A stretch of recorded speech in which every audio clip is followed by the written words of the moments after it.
5 seconds to go.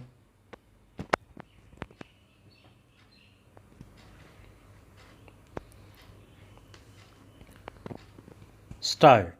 Sir, the price situation in our country is only a mirror of the economy as a whole and the policies which are driving the economy.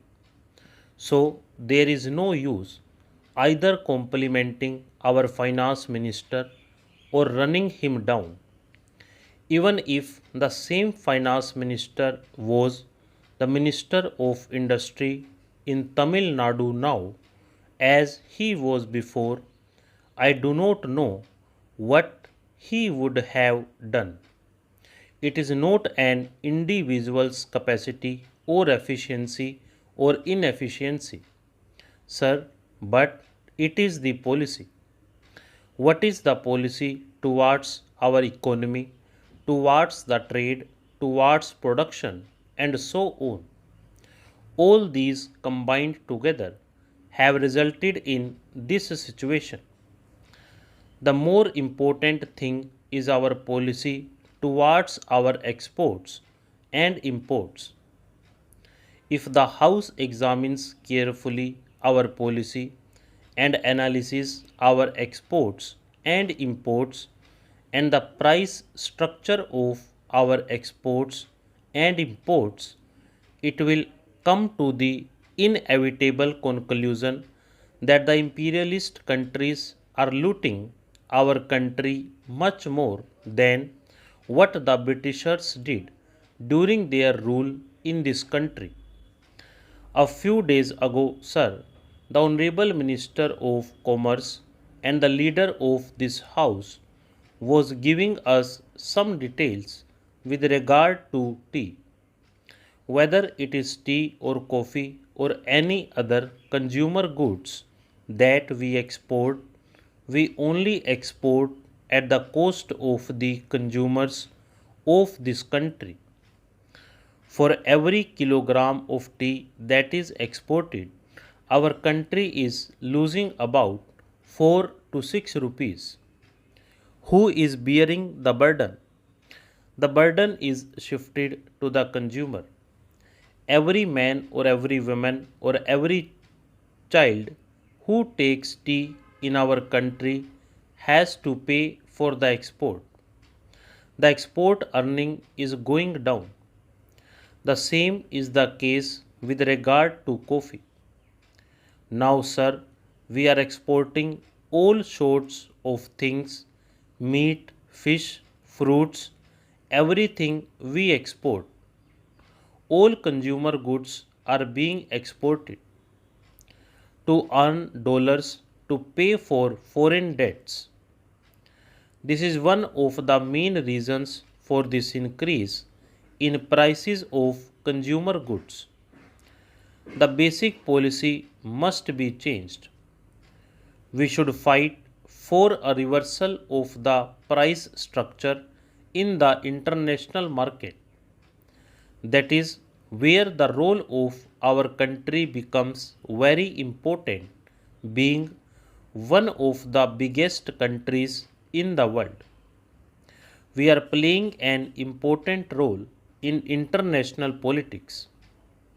Our country plays an important role in the non alignment.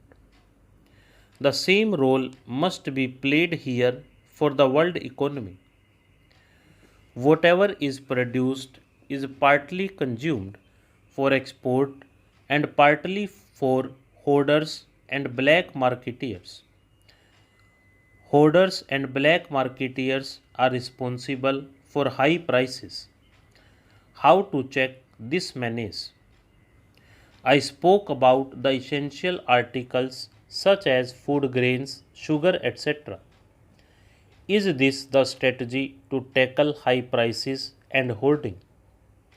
The hoarders will not part with the hoarded stock. The government is so powerless to take over the hoarded stock. They have no import. But how much can you import and who will pay for these imports?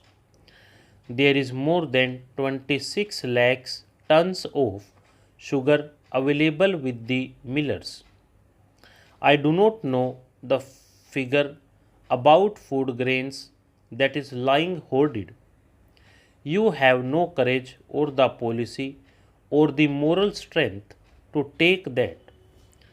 The entire people will support you if such a bold decision is taken to bring about the hoarded stock. Particularly, the working class and the rural poor will support such a policy. Yesterday, we discussed about cement in this house. The government says that the price of cement is rupees 69, but it sells for rupees 120 a bag. Building workers are going without employment. Only black marketeers are purchasing cement at that price. So, the black marketing, black money, and high prices are the symptoms of a disease. This disease is deeper in our economy because our policy is to make the rich richer. How any of these monopoly houses suffered due to high prices? Take the accounts of the monopoly houses. Their assets have grown and their profits have increased. Their investments have increased. The finance minister will try to excuse himself by saying that I am speaking about the ideology. But ideology is necessary. Our nation has an anti imperialist ideology. We have an anti capitalist ideology. Our ideology is not pro capitalist or pro imperialist. Our ideology is the ideology of the Indian people, the working people. It is so from the Karachi Resolution. As a nation, we have evolved that policy. That is what I am asking you. So, I do not want you to use this thing for politics. You have to decide which class you are going to defend and which class you are going to attack unless we are clear about it. Which party rules is not the point. If they pursue the same policy, nothing is going to happen and the situation will be worse. We will appeal again to do something to strengthen the public distribution system. At least save the people from starvation. Immediately he will say that there are no starvation deaths because no death is reported as starvation death in the country. Stop.